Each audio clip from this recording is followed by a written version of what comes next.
성경 말씀 로마서 10장 10절 한 절 말씀 보겠습니다.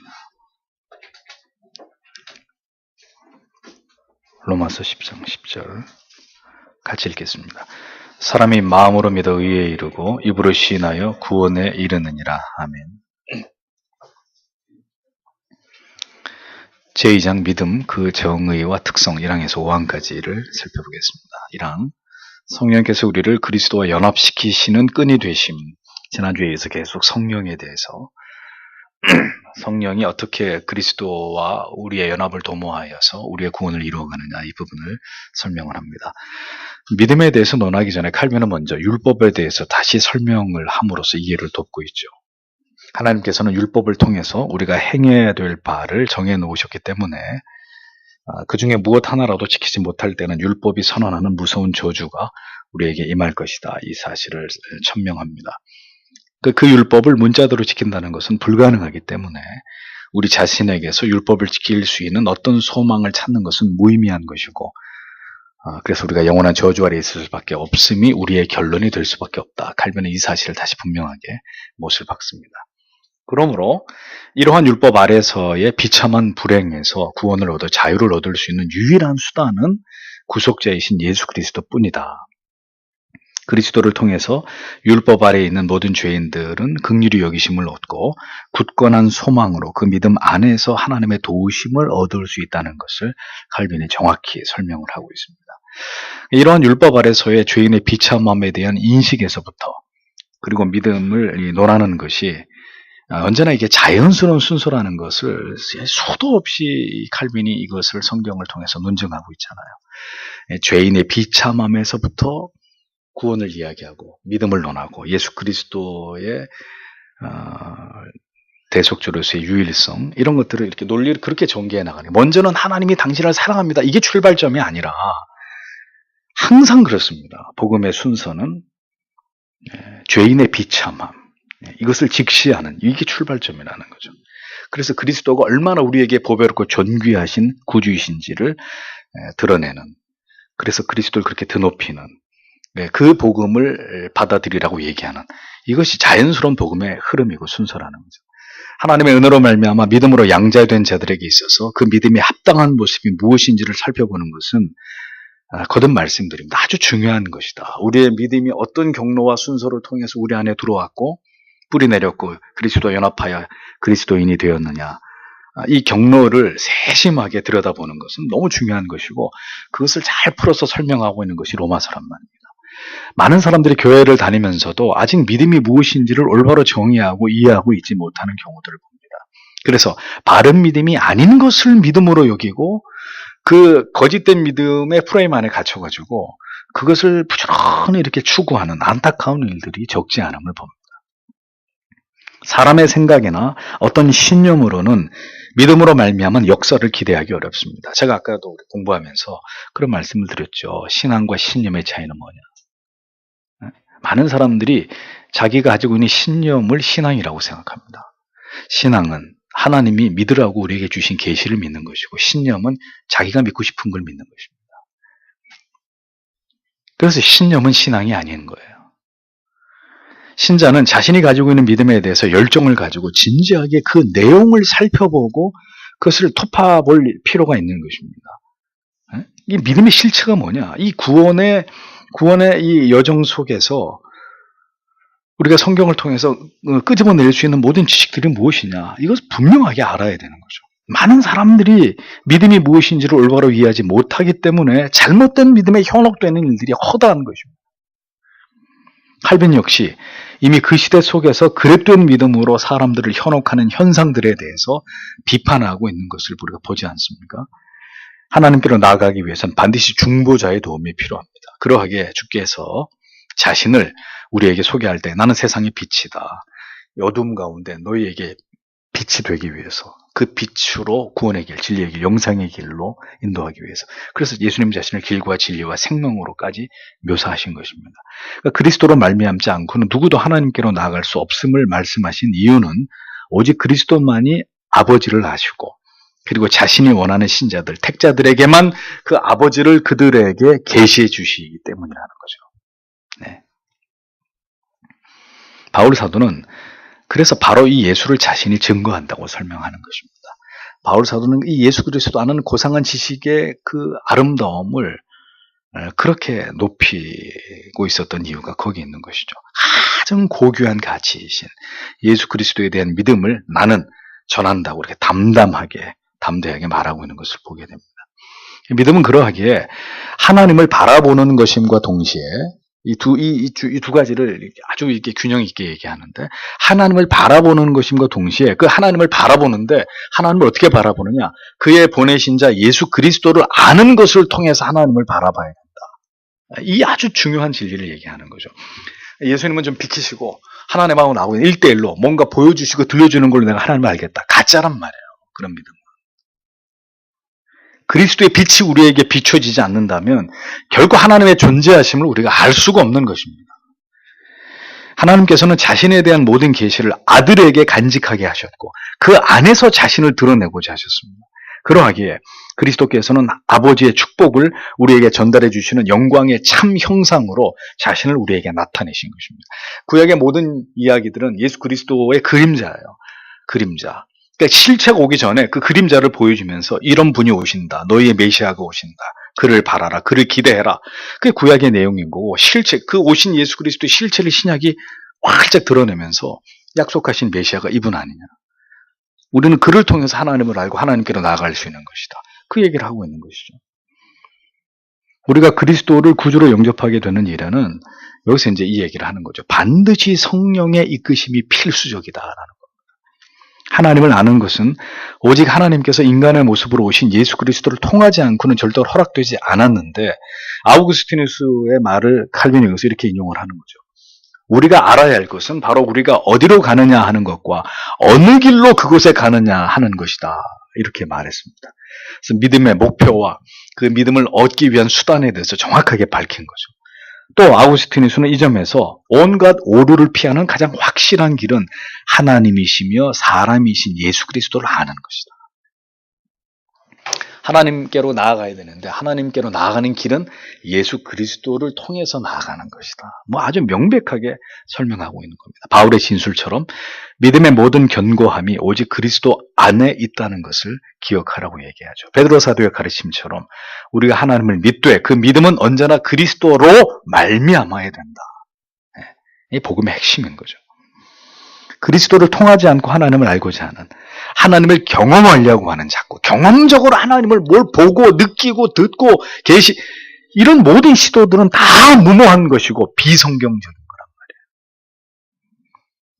말이에요. 우리가 신사도주의자들의 직통계시나 그들이 주장하는 어떤 신비적 체험을 일체로 부정하고 비판하는 근거는 여기 있는 것입니다. 그러한 현상에 몰두할 열정을 가지고 성경을 통해서 그리스도를 깊이 알아가는 일에 노력하는 것이 더 깊이 하나님을 알고 하나님을 경외할 수 있는 길이라는 것을 우리가 분명히 강조해야 되고, 이건 아무리 강조해도 지나치지 않은 진리라는 것입니다. 두 번째, 믿음은 소위 경건한 무식이 아니라 지식의 근거함, 이렇게 되어 있습니다. 그리스도를 똑바로 응시하지 않으면서도 신앙을 설명하는 모든 신학이나 현상들은 다 그랬던 신앙입니다. 그리스도를 올바로 바라보지 않는 믿음은 반드시 미로를 헤매듯이 바른 믿음의 길을 찾기 어렵다는 것을 기억하시오. 그리스도에 대해서 무지한 자일수록 믿음의 정의를 애매하게 만들고 믿음의 가치를 손상시키고 맹목적 믿음의 허구를 만들어내게 되어 있다고 칼빈이 얘기합니다. 칼빈이 이렇게 비판할 때 이 비판의 대상이 누굴까요? 지금 누구를 가지고 맹목적인 신앙이라고 비판하는 것이겠습니까? 가톨릭을 얘기하는 거죠. 그러니까 이런 신앙적 허구는 참된 믿음의 가치를 추락시키고 그 가치를 소멸시키는 악영향을 끼친다는 거죠. 성경에도 없는 그런 제도들, 이렇게 칠성례 이런 걸 만들어 놓고, 또 중세시대에는 면죄부 판매하고 연옥의 교리 들먹거리고, 이렇게 얼마나 많은 사람들을 호도했습니까? 그런데 그것을 성경을 볼 수 없었던 시대, 영적인 까막눈이었기 때문에 어떻게 그냥 무작정 믿고 따라간 거예요. 그 교회의 권위가 곧 하나님의 말씀이라고 생각하고, 그런 비극적인 시대가 있었지 않았습니까? 그런데 그걸 비판하는 거죠. 맹목적인 믿음의 허구라는 겁니다. 깨달음이 없는 믿음, 어떤 느낌과 감정만을 추구하는 신앙은 절대 믿음일 수 없어요. 그러니까 카톨릭이 성경은 안 보여주고 예배당은 의리의리하게 지어가지고 파이프 오르간 가지고 연주하면서 그리고 온갖 성상들을 교회다 예배당 안에 만들어 놓고 그런 영적인 분위기로 사람들을 압도하면서 사람들을 미혹해 한 거죠. 결과적으로. 그러니까 어떤 느낌만으로 스테인드 글라스에다가 성경의 이야기들을 막 이렇게 만들어 놓고 햇볕이 들어오면 아주 신비한 빛깔을 내면서 그 성경의 이야기들이 이렇게 눈에 들어오면서 그런 감각적인 어떤 느낌만으로 하나님을 경외하게 만드는 수작들을 부린 거죠.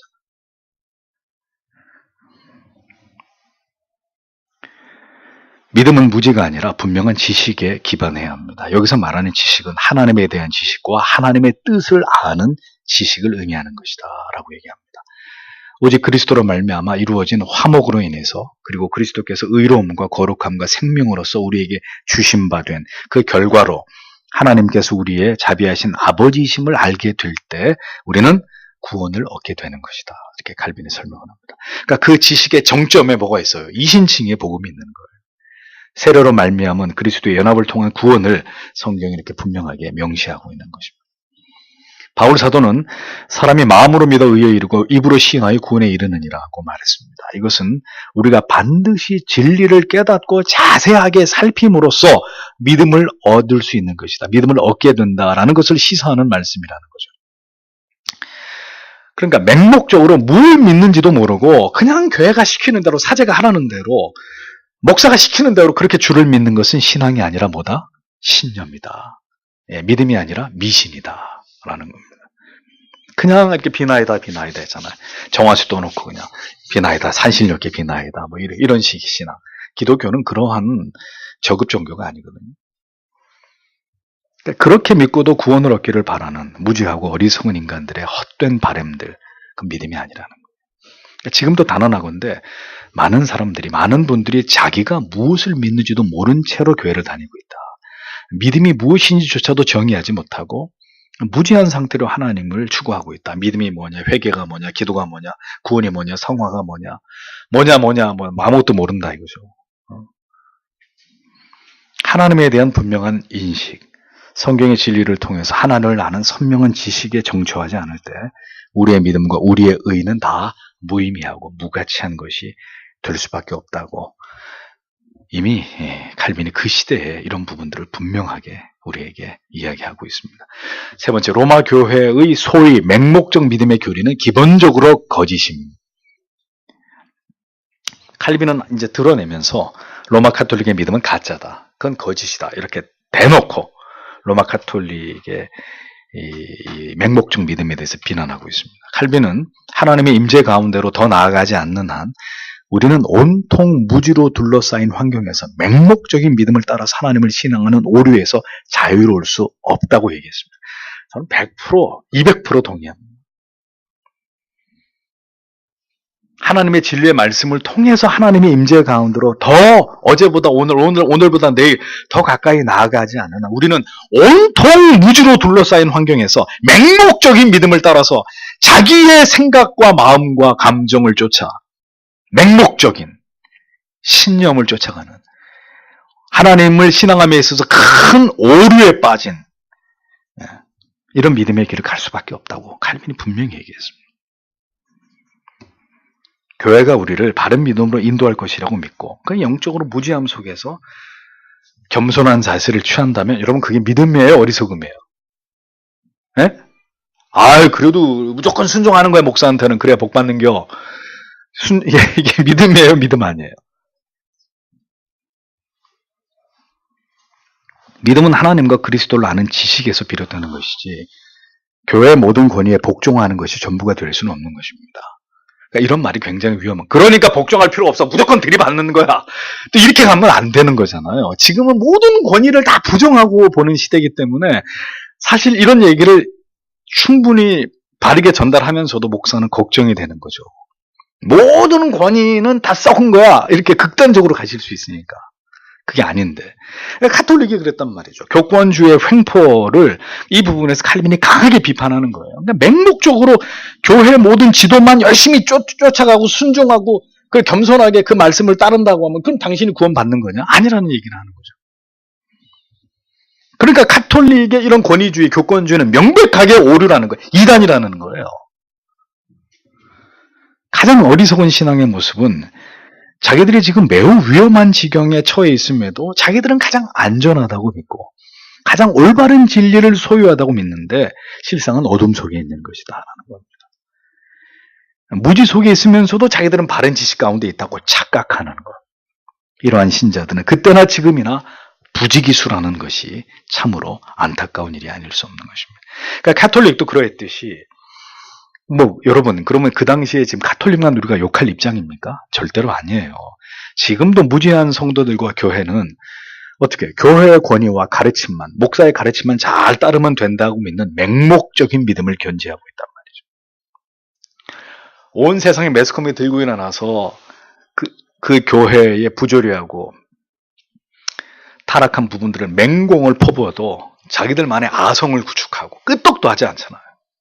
그렇게 비난하는 사람들이 다 정신병자들이고 다 지옥에 갈 인생들이에요. 로마 가톨릭하고 뭐가 달라요? 그렇게 교권주의로 똘똘 뭉쳐가지고 목사가 우상화되어 있는 이런 개신교가 가톨릭하고 뭐가 다르냔 말이죠.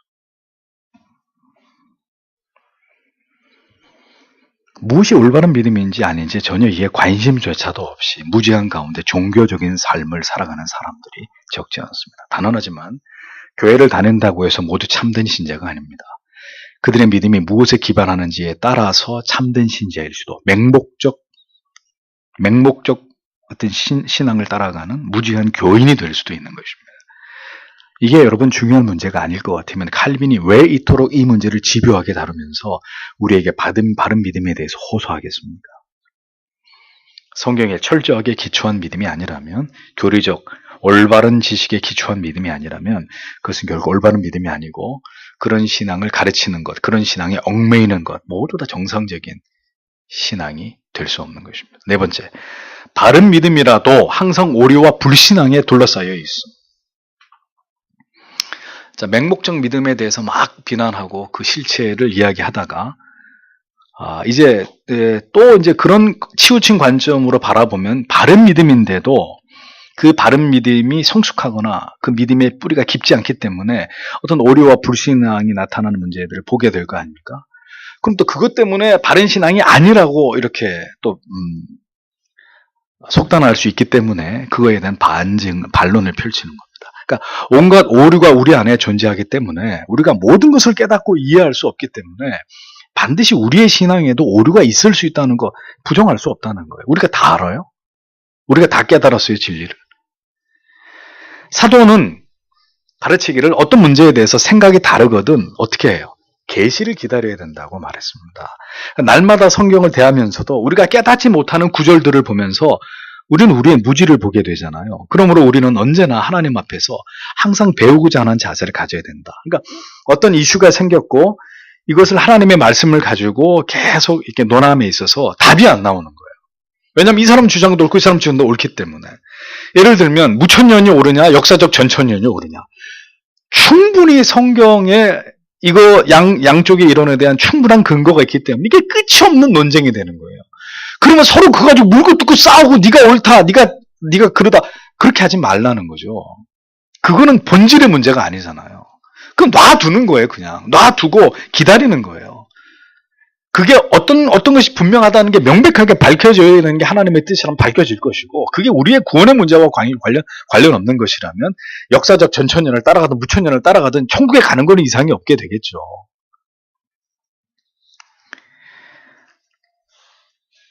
그래서 우리가 그런 오류들을 가지고 바른 믿음이 아니야 이렇게 비난해서는 안 된다는 겁니다. 그리스도의 제자들을 보십시오. 언제나 주의 말씀을 듣고 있었지만 3년 내내 그들은 가장 기초적인 진리조차도 납득하지 못했습니다. 동문서답하고 우문현답을 하고. 아니 그건 우문현답이 아니죠. 그건 아닙니다. 그들은 무지하고 더디 깨달았고 쉬 믿지 못했습니다. 그리스도께서 제자들에게 믿음이 있음을 보증하고 계셨음에도 그들의 믿음은 한없이 연약했습니다. 그리스도에 대한 믿음이 분명히 그들에게 있었지만 아직 그들의 마음에는 무지가 더 깊이 자리 잡고 있었고 그들의 믿음을 어둠 속에 가두어 두고 있었기 때문에 그렇습니다. 그러면 예수님의 제자들은 바른 믿음이 아니냐? 그 믿음이라고 간주할 수 없는 믿음이냐? 아니라는 거죠. 그리스도에 대한 믿음이 분명히 그들에게 있었지만 아직 그들의 마음에는 무지가 더 깊이 자리 잡고 있었고, 그렇기 때문에 그들의 신앙의 미성숙함, 아직 무지함, 깨닫지 못함, 이런 것들이 나타난 거죠. 그러하기에 그들은 그리스도의 부활에 대해서 알고 이미 들은 바 있었어도 그들이 몸소 그것을 접하고 나서야 비로소 예수님이 진짜 부활했구나, 그 말씀의 진실성을 더디 깨닫고 발견하는 그런 어떤 믿음들을 보여주지 않습니까? 그래서 그런 과정들을 통해서 예수님이 지난번에 그 성찬 설교에서도 말씀드렸다시피 그렇게 예수님이 나타나셔서 또다시 그들에게 설명하고 일으키시고 믿음을 다시 불러일으키고 다시 사명감을 고취시키고, 그 마음속에 죽은 것처럼 존재했던 믿음을 예수님이 그러한 만남을 거듭하면서 끄집어내시는 거죠. 그러니까 바른 믿음이라도 아직 때가 이르지 않을 때는 맹목성을 띨 수 있다는 겁니다. 맹목적인 신앙이, 카톨릭 같은 경우는 그건 믿음도 아니고 신앙도 아니지만 바른 믿음이나 그 믿음이 아직 하나님의 많은 지식을 담고 있지 않을 때는 맹목성으로 나타나기도 한다. 그러나 더 구체적인 배움을 얻고 진리의 깨달음을 얻으면 그 믿음, 그 바른 믿음은 더 강력해지고 마침내 진가를 발휘하게 되는 것이다. 그러니까 모든 사람들에게 불신앙이 언제나 믿음과 뒤섞여 있는 거예요. 신앙은 계속 하나님을 알아가는 과정 속에 그 불신앙들이 다 빠져나가고 점점 더 신앙으로, 바른 믿음으로 채워져 가는 것이죠. 바른 믿음이 우리에게 처음에 뿌리 내려졌어도 아직 진리를 아는 정도에 있어서 믿음의 분량에 따라 오류와 믿음의 연약함은 드러날 수 있기 때문에 성령을 통해서 더 깊은 진리를 깨달아가고 배워 나아가야 되는 것이고, 그래서 점점 신앙의 오류가 교회 안에서, 성도 안에서 이렇게 거두어져야 되는 것입니다. 깨닫고 보니 이것도 잘못한 것이고, 이것도 잘못 믿은 것이고, 이것도 미신이었고, 이것도 내 자기의였고, 이것도 신념이었고, 하나하나 이렇게 치워가는 거죠. 하나님과의 친밀함은 뭡니까? 하나님과 친밀함을 저해하는 요소들을 치워나갈 때 친밀해지는 거죠. 하나님과 친밀해질 수 없는 것들을 덕지덕지 내 주변에다 쌓아놓고 하나님과 친밀해지겠습니다. 어불성설이잖아요. 친밀해지려면 친밀할 수 없는 요소들을 제거해야 친밀해지는 것입니다. 이것이 우리가 아직 믿음에 연약할지라도 계속해서 바른 성경과 교리를 배워야 되는 명백한 이유가 되는 것입니다. 다섯 번째, 믿음의 준비로서의 맹목적 믿음. 그러니까 믿음이 준비되는 과정에서 맹목적 믿음이 나타날 수 있다. 아직 믿음이 스타트하지 않은 상태라면 그 무지한 믿음, 무지한 믿음인 거예요. 무지한 믿음, 맹목적 믿음이 충분히 우리 안에서 나타날 수 있다. 믿음이 생기지 않고 믿음의 구원의 준비 단계에 있는 믿음도 맹목적인 믿음이라고 여길 수 있다고 칼빈이 말합니다. 복음서에서 많은 사람들이 그리스도를 구주로 믿었다고 기록은 하고 있지만 그들은 실상 그리스도의 이적과 표적을 통해서 그 약속하신 메시아이심을 지식적으로만 믿었잖아요. 지식적으로만. 그러니까 자신들이 메시아라고 믿었던 그 메시아가 십자가에 못 박혀서 처참하게 죽을 때 죽이라고, 저 사람을 죽이라고. 그들은 주께서 말씀하시는 복음의 의미를 이해하기보다는 그리스도께서 정치적 해방을 가져다 줄 메시아로 맹목적으로 믿고 있었을 뿐이었습니다. 그들의 믿음은 그러므로 온전한 믿음이 아닌 믿음의 시작 단계의 믿음이 생기려 하는 준비 단계의 믿음이라고밖에 볼 수 없는 거죠. 복음서 속에서 칼빈은 몇 가지 예를 들면서 그리스도께로 나아왔던 자들 가운데 병고침을 받고 복음을 들은 자들도 모두 그리스도를 구주로 믿은 자들임을 논증하고 있는 것을 볼 수 있습니다. 표적과 이적만을 보고 그리스도를 지적으로만 알고 그리스도를 메시아로 믿지 않는 사람도 있고, 처음에는 이적과 기사를 통해서 예수가 메시아라고 생각했지만 그리스도가 전하는 그 복음을 정말 마음으로 받아들여서 예수 그리스도가 정치적 메시아가 아니라 나를 영원한 저주에서 해방시켜 주실 참된 메시아라고 믿는 사람도 일어나게 됐다는 거죠. 그런데 양쪽 다 그 믿음이 준비 단계에 있을 때는 맹목성을 띠더라. 그들의 믿음이. 그 얘기를 하는 겁니다. 그렇기 때문에 동일한 맹목성을 가진 믿음이라도 진리에 대해서 가르침을 받고자 하고 배우고자 하는 자세와 열의를 가진 그런 구도의 상태는 카톨릭이나 그야말로 거짓된 가르침을 맹신하는 맹목적 믿음과는 반드시 구별되어야 된다는 거죠. 신천지가 얘기하는 그런 맹목적인 믿음과 이제 막 신앙을 시작한 혹은 그 신앙의 준비 단계에 있는 사람이 복음을 깊이 이해하지 못해서 맹목적 믿음을 갖는 것과는 별개의 문제라는 겁니다. 똑같은 맹목적 믿음이 아니라는 얘기죠. 항상 배우나 마침내 끝내 지식에 이르지 못하는 자들과 지금은 비록 진리를 깨달아 온전한 믿음 가운데 있지 않더라도, 따라서 어느 정도 맹목성을, 무지함을 가지고 있다 하더라도 결국은 진리를 깨달아서 바른 믿음 안으로 들어오게 될 자들은 같은 부류가 아니다, 그 얘기입니다. 그래서 우리는 자라가야 합니다. 어린아이 같은 맹목적인 믿음에서 그 시작의 미숙함에서 벗어나서 점점 더 진리를 깨달아감으로 장성한 분량에 이르기까지, 어린아이의 그것을 버리고 더 자라갈 때 우리의 믿음은 더 성숙하고 더 올바른 믿음으로 뿌리내리게 되어 있는 것입니다. 그 단계에 이르기 전까지는 여전히 바른 믿음 안에 있는 신자랄지라도 때론 무지하고 연약한 맹목적인 신앙의 모습, 기복적인 인본주의적인 이런 신앙의 모습들이 나타날 수 있다. 그것을 우리가 염두할 필요가 있는 것입니다. 그러나 중요한 것은 믿음의 시작은 미약할지라도 진리 안에서 부단히 우리를 깨트리시고 자라가게 하실, 그리고 우리를 견인해 가시는 그 하나님의 열심으로 인해서 우리의 나중은 반드시 창대하게 된다라는 사실을 우리가 놓쳐서는 안 된다는 것입니다. 이렇게 칼빈은 오늘도 이 믿음에 대한 이야기들을 우리에게 들려주고 있습니다. 기도하겠습니다.